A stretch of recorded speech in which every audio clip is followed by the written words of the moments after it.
If Tyson's on his A game, I think he should get the job done.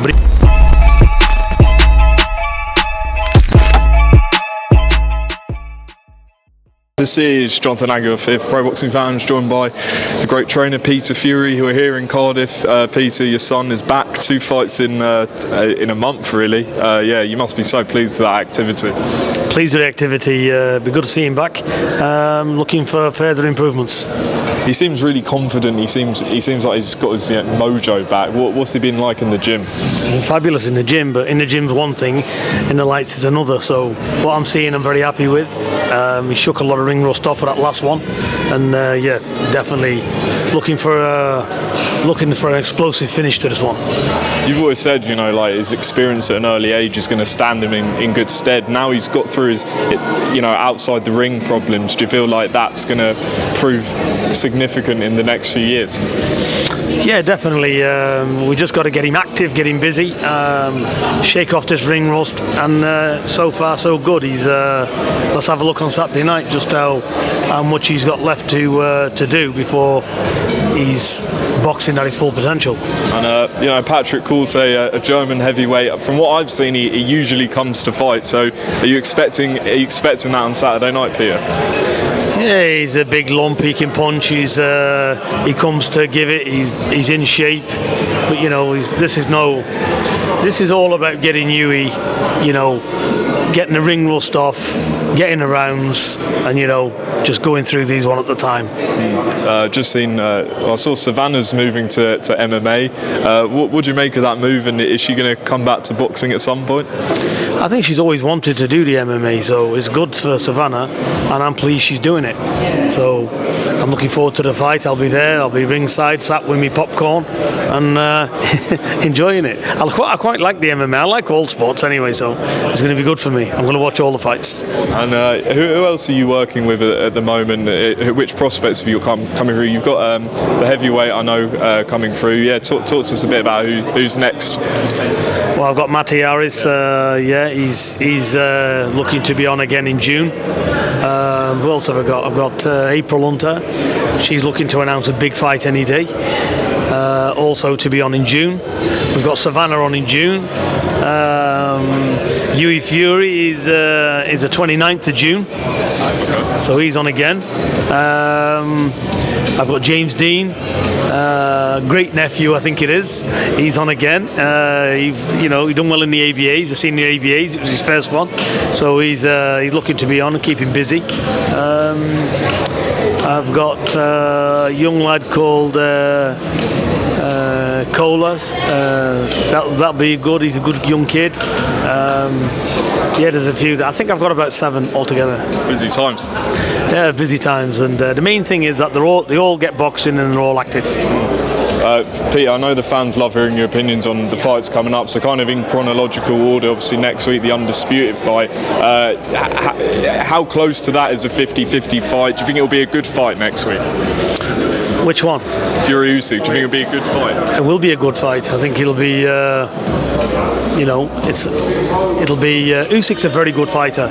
You can't take anything away from that fella. He's what his achievements are, what he's done. He's a good fighter, and this is a 50-50 matchup. But what's that old saying? The good big un should always beat the good little, and if Tyson's on his A game, I think he should get the job done. But he needs to be on his A game +1 to do it. But can he do it? He can definitely do it. And I know a fight you'll definitely be looking forward to is Wilder against Zhang. How do you think that's going to go, Peter? It just depends on Wilder.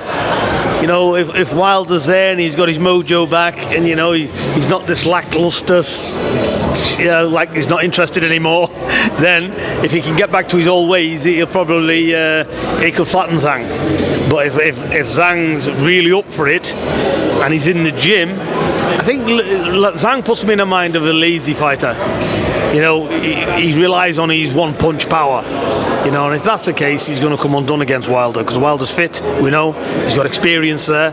So again, I'd have to favour Wilder because of the other ones coming in, not in that great condition. But if he's got the bit between his teeth, Zhang can be a big problem for Wilder. And finally, we've got Daniel Dubois against Filip Hrgovic. You know, some people say, you know, the jury's out a bit on Hrgovic. We don't know how good he is, but how do you think that's going to play out? Well, you've got to agree, you know, he struggled against Zhang.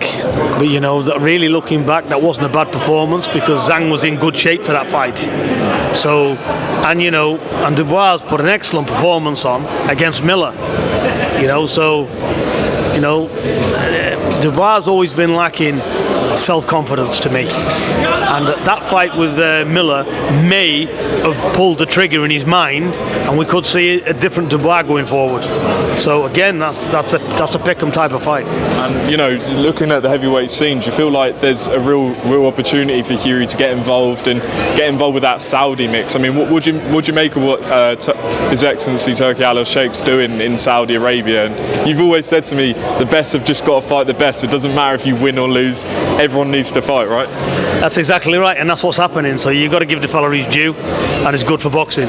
So that's the main thing happening. As far as you are concerned, you know, we just got to get rid of these and just keep moving on, keep him busy, keep him active, you know, and sharpening his tools up against these level opponents. That's all it's for.